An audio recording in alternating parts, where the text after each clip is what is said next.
Pangalanan mo na lang akong Roland, isa akong vendor ng gulay dito sa lugar namin. 28 years old, binata.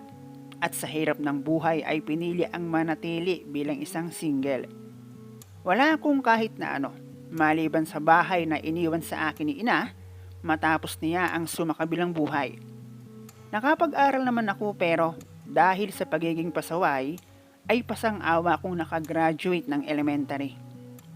At dahil solo na lang si ina na bumubuhay sa akin, nagmatigas akong hindi na mag-high school at sabi ko, tutulong na lang ako sa kanya sa palengke.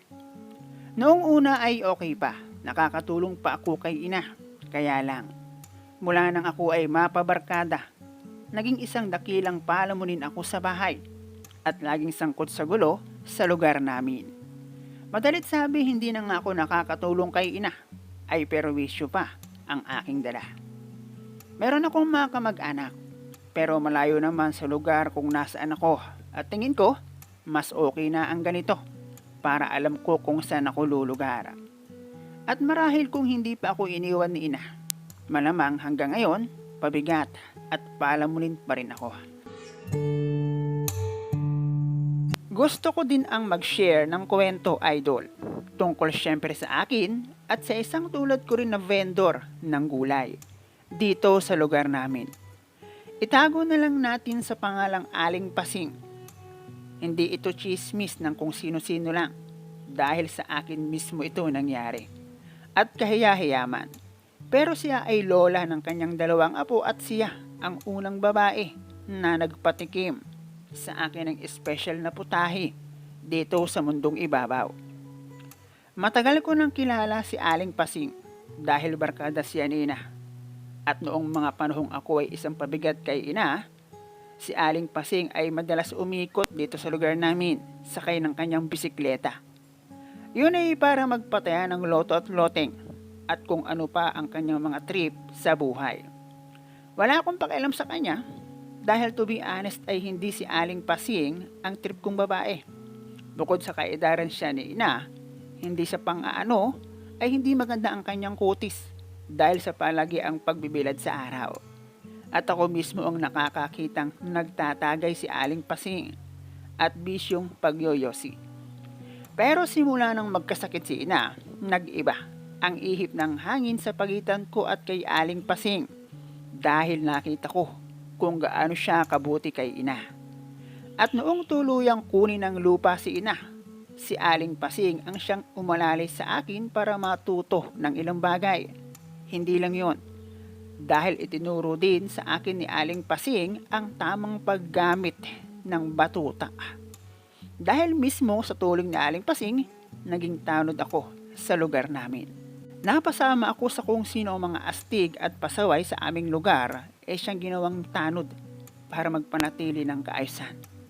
Bagay na naging epektibo para tumawid ng bahagya ang landas na aking dinadaanan.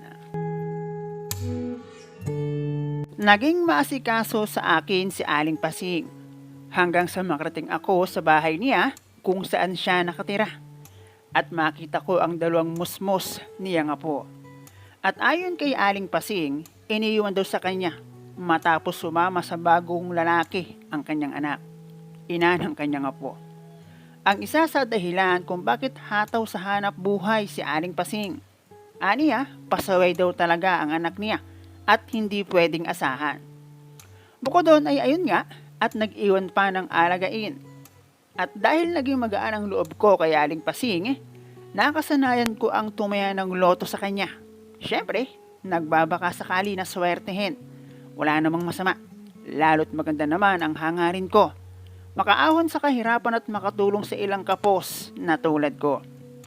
At sa dami ng pagkakataong dumaan ako sa bahay ni Aling Pasing, may isang pagkakataon na wala siya doon. At ang sabi ng kanyang mga apo, umalis daw si Aling Pasing at nakainom. Pagkarating ko sa bahay, nag-text ako kay Aling Pasing at sabi ko, dumaan ako sa inyo, wala ka. Nag-reply siya at ang sabi, bumalik ako. Sagot ko naman, gabi na. Ano pa bang mapapala ko ng ganoong oras? At sa naging reply sa akin ni Aling Pasing, ay iba ang pumasok sa aking isipan. Dahil, gusto mo ba? Ang naging reply niya sa akin. At sana lang ay iisa ang nasa isip namin.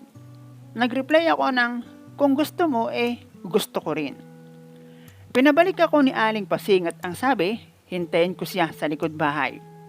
At mukhang iisa talaga ang nasa isip namin. Dahil ang likod bahay nila ay madilim. Para siyang corner lot na walang kahit ano. Maliban sa ilang basyo ng soft drinks. Na nang makarating ako sa likod bahay, ay siyang aking pinagtabi-tabi. At nilatagan ng karaton para hindi gaanong masakit sa likod. Hindi nagtagal, parating na raw siya. Wag lang daw akong magiging maingay. At ewan ko sa kung ano ang ibig niyang sabihin sa bagay na iyon. Rinig ko pang nagbukas siya ng pintuan sa bahay. At makaraan ng ilang minuto, dumating siya sa likod bahay kung saan ako naroroon. Hindi na ako nakaporma. Para siyang isang hinete na matapos sumakay ng kabayo ay walang pag-aalinlangan na kumarera. Iyon ang unang pagkakataon para sa akin. Pero wala naman akong nagawa dahil madikta si Aling Pasing at marami siyang ayaw. Naulit pa iyon ng isang beses at tulad ng dati, nakainom pa rin si Aling Pasing. Pero hindi na sa likod bahay at kung saan ay doon naman sa ginagawang palengke na hanggang ngayon ay hindi pa tapos at nabubulok na.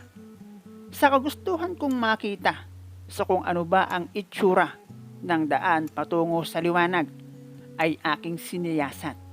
Pero mukhang ang kay Aling Pasing subok na ng panahon. At tila ba maraming digmaan na ang pinagdaanan. At sa pagkakaalam ko hindi ganoon ang bukana ng lagusan. Giba-giba kasi yung kanya na para bang dinaanan ng pinagsamang lindol at tsunami. Sunog din na para bang daing na binilad sa sikat ng araw. Mula noon ay hindi na ako nakipagkulas-tuyan kay Aling Pasing. Dahil nakita ko sa palengke na ipinagkakalat niyang magjowa kami. Mabuti na lang at walang nakakita sa dalawang magkasunod namin na pagkikita. Binilhan ko rin ng padlock ang gate ng bahay para hindi siya makapasok. At iniwasan ko na rin ang sa kanya ay makipag-usap. Hanggang sa siya mismo ay manahimik at magpatuloy sa buhay. Ngayon medyo nag-iimikin na kami ni Aling Pasing. Isa na ang hanap buhay namin, ang magtinda ng gulay sa palengke.